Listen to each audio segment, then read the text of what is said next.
नमस्कार, CBC news में आप सबका स्वागत है। छत्तीसगढ़ के बीजापुर में विगत दिनों हुए एनडीटीवी के पत्रकार मुकेश चंद्राकर की क्रूर एवं निर्मम हत्या के उपरांत छत्तीसगढ़ के साथ साथ देश भर के पत्रकारों में रोष व्याप्त है। पिछले दिनों भारतीय श्रमजीवी पत्रकार संघ की पश्चिम बंगाल की राष्ट्रीय कार्यकारिणी की बैठक में हत्या की कड़ी शब्दों में निंदा करते हुए इस हत्याकांड में संलिप्त सभी दोषियों को फांसी की सजा दिलाने की मांग की गई थी। साथ ही राष्ट्रीय कमेटी की ओर से राष्ट्रीय महासचिव शहनवाज हसन के नेतृत्व में जांच समिति भेजने का निर्णय लिया गया था। इससे पूर्व बीएसपीएस छत्तीसगढ़ एवं रायपुर प्रेस क्लब के पदाधिकारियों ने मुख्यमंत्री विष्णुदेव साय सरकार से 1 करोड़ रुपए की राशि की आर्थिक सहायता की मांग सहित स्पीडी ट्रायल की मांग की थी। भारतीय श्रमजीवी पत्रकार संघ ने बीजापुर जाने से पहले दिवंगत प्रदेश अध्यक्ष नितिन चौबे की पत्नी तरन्नुम खान को बीएसपीएस की आजीवन सदस्यता का प्रमाण पत्र सौंपा। भारतीय श्रमजीवी पत्रकार संघ के राष्ट्रीय महासचिव शहनवाज हसन, राष्ट्रीय संगठन सचिव गिरिधर शर्मा छत्तीसगढ़ के बीजापुर पहुंचे। उनके साथ रायपुर के राष्ट्रीय सचिव सुखनंदन बंजारे, प्रदेश अध्यक्ष गंगेश द्विवेदी, प्रदेश सचिव जावेद अली जैदी, विक्की पंजवानी, प्रदेश कार्यकारिणी सदस्य राहुल पाली, सदस्य हरिमोहन तिवारी व अन्य पत्रकार दिवंगत पत्रकार मुकेश चंद्राकर के परिजनों से मिलने पहुंचे। प्रतिनिधि मंडल में उनके बड़े भाई युकेश चंद्राकर से मिलकर युवा पत्रकार मुकेश को श्रद्धांजलि दी और उन्हें ये विश्वास दिलाया कि यह लड़ाई अब केवल उनकी नहीं, समस्त पत्रकार जगत की लड़ाई है। इस अवसर पर प्रतिनिधि मंडल ने कहा कि एसआईटी की रिपोर्ट एवं न्यायालय में मुकदमा लड़ने तक बीएसपीएस की ओर से पूरी कानूनी लड़ाई लड़ी जाएगी ताकि दोषियों को सजा दिलाई जा सके। के साथ हमारे संगठन राष्ट्रीय संगठन सचिव गिरिधर शर्मा जी, हमारे प्रदेश अध्यक्ष गंगेश द्विवेदी जी, राष्ट्रीय सचिव हमारे सुखनंदन बंजारा जी, आप लोग हैं, जावेद जी हैं, बाकी दिलीप जी हैं, सारे साथी लोग हैं, हरिओम जी है, हरी जी तिवारी और सारे साथी जितने हैं, राहुल ने, ये सारे साथी इसलिए आए ताकि यहाँ आने के बाद सच्चाई जो इनकी जो पीड़ा है ये समझ सकें।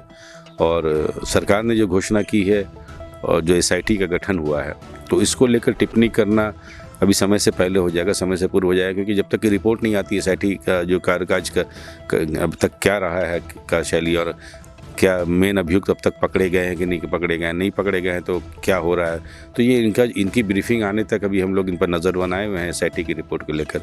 कुछ साथियों का कहना है कि एसआईटी अच्छा काम कर रही है, कुछ साथियों का कहना है कि एसआईटी के काम से संतुष्ट नहीं है, लेकिन हम लोग इस पर अभी यही कहेंगे कि एसआईटी रिपोर्ट जितनी जल्दी आ जाए और रिपोर्ट के आधार के बाद इनकी जो कार्रवाई है, इन्होंने क्या कार्रवाई की है, उसके बाद संघ की ओर से हमारा ये निर्णय होगा। इसी बीच में हम लोगों ने आह्वान किया है कि सारे संघ जितने भी हैं देश भर के और भी साथी लोग पत्रकार साथी आ रहे हैं, अच्छी बात है, एक अच्छी पहल है, तो सारे संघ इस मुद्दे पर कम से कम राजनीति ना करें हम लोग के कौन संघ वाले आ रहे नहीं, ये पत्रकार का मुद्दा, एक पत्रकार की हत्या हुई है, तो उस नज़र से देखते हुए हम लोग जाएँ और अंतिम लड़ाई जो कहते हैं जिससे कि इनको संतुष्टि मिले और हमें भी संतुष्टि मिले कि हमारा एक भाई जो हम जिसकी इस तरह से हत्या हुई, जिसकी ब्रीफ नहीं की जा सकती है, तो उसको न्याय दिलाने के लिए हम लोगों ने यहाँ तक लड़ाई लड़ी और उसमें हम सफल रहे। हम ये चाहते हैं बाकी जो चीज़ें हैं आर्थिक रूप से जो चीज़ें होनी चाहिए एकदम बहुत ज़रूरी है वो होना, क्योंकि अब शहीद का दर्जा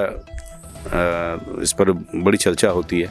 पत्रकार जो है चौथा स्तंभ है और चौथा स्तंभ इसलिए कहा गया कि तीनों स्तंभ हम पर ही टिके हुए हैं, हम आँख खोलते हैं सबकी। हम न्यायपालिका की चीफ जस्टिस को भी तकलीफ हुई थी सुप्रीम कोर्ट के, तो मीडिया के समक्ष आए थे।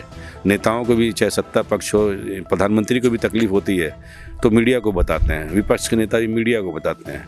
और वो उसी मीडिया को जब अगर खामोश करने की कोशिश की जाए और इस तरीके से खामोश करने की कोशिश की जाए तब लोकतंत्र कहाँ रह जाएगा। जी, आज भारतीय श्रमजीवी पत्रकार संघ का राष्ट्रीय संगठन के प्रतिनिधि मंडल आज आकर आपसे मिला, क्या कुछ बातें हुई आपसे?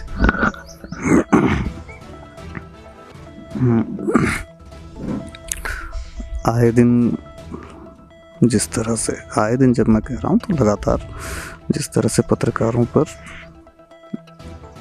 हमले किए जा रहे हैं, हत्याएं की जा रही हैं,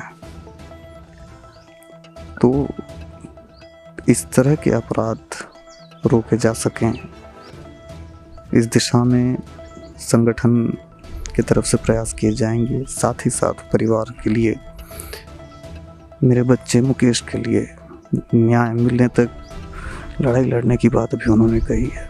मैं बस जब उन्होंने पूछा, मैंने पूछा नहीं, मैंने बस एक निवेदन किया कि ये अब मेरी लड़ाई नहीं है, ये सभी पत्रकार जगत की और पूरे देश की लड़ाई है। मैं बस नतीजा देखना चाहता हूँ कि आप लोग क्या नतीजा लेकर आएंगे। ऐसा नहीं है कि मैं कुछ चाहता हूँ नतीजे में, जो भी नतीजा लाएंगे आप लोग, आप, पुलिस, सरकार, न्यायपालिका, राजनीतिक दल, मेरे बच्चे के साथ जो कुछ भी हुआ है उसकी लड़ाई जैसे लड़ी जाती है हमारी न्याय व्यवस्था में या हमारे देश में, जो नतीजे लाएंगे मुझे स्वीकार है। जैसे भी नतीजे, मैं कुछ नहीं चाहता कि मैं क्या नतीजा चाहता हूँ। राष्ट्रीय महासचिव शहनवाज हसन ने कहा, अब पत्रकार सुरक्षा कानून लागू करने के लिए देश भर के पत्रकार संगठनों से एक मंच पर आने का आह्वान करते हुए दिल्ली कूच करने का आह्वान किया गया है। देश भर के 2000 से अधिक पत्रकार अब दिल्ली पहुंचेंगे और प्रधानमंत्री के समक्ष अपनी मांगों को रखेंगे। बीएसपीएस की जांच समिति ने घटनास्थल का जायजा भी लिया।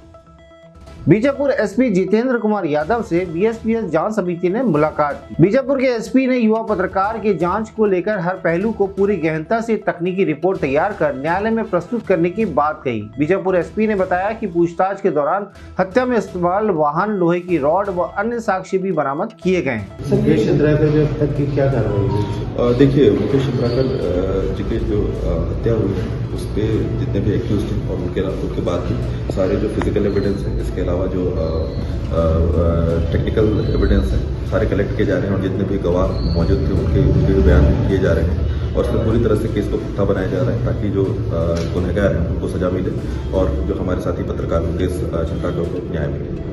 सर, चालान वगैरह कब तक पुटअप हो सकता है, कैसे? देखिए, हमारी कोशिश ये है कि जैसे हमने बताया था कि 1 महीने के अंदर हम चालान पेश करेंगे, लेकिन हमारी जो इन्वेस्टिगेशन है प्रॉपर ऑन द वे है और मुझे लगा है कि 1 महीने के अंदर हम लोग चालान पेश सर, करेंगे। एसआईटी गठन जो है वो भी क्या आपके साथ मिलकर काम कर रही है, जांच में अलग अलग कर रहे हैं? देखिए, एसआईटी इंडिपेंडेंटली काम कर रही है, लेकिन हमारा निर्देश इसमें राज्य स्तर से लेके जो रेंज स्तर के अधिकारी को भी रहता है, उसमें मेरा भी योगदान रहता है। लेकिन वो इंडिपेंडेंटली जो टीम है 11 की जो टीम है उनके साथ में नीचे स्तर के अधिकारी जैसे जो टीआई स्तर के अधिकारी हैं उनके द्वारा भी जांच की जा रही है। सर, उनके परिवार को सुरक्षा के लिए भी क्या आप लोगों ने? देखिए, उनके परिवार ने सुरक्षा की मांग की थी, तो हमने हमारे जो पेट्रोलिंग और जो हमने पिकेट वहाँ बनाया है ताकि हम उनको 24/7 सुरक्षा दे सकें और हमने वहाँ की थोड़ी सी गश्त भी बढ़ाई है ताकि किसी प्रकार का कोई परेशानी ना हो। हत्यारों की सीडीआर से लेकर सभी तकनीकी पहलुओं की रिपोर्ट में शामिल किया जाएगा। बीएसपीएस संगठन की जांच समिति बहुत जल्द छत्तीसगढ़ के मुख्यमंत्री से मुलाकात कर सभी बिंदुओं पर चर्चा करेगी। सीबीसी न्यूज के साथ में जुड़े रहिए। धन्यवाद।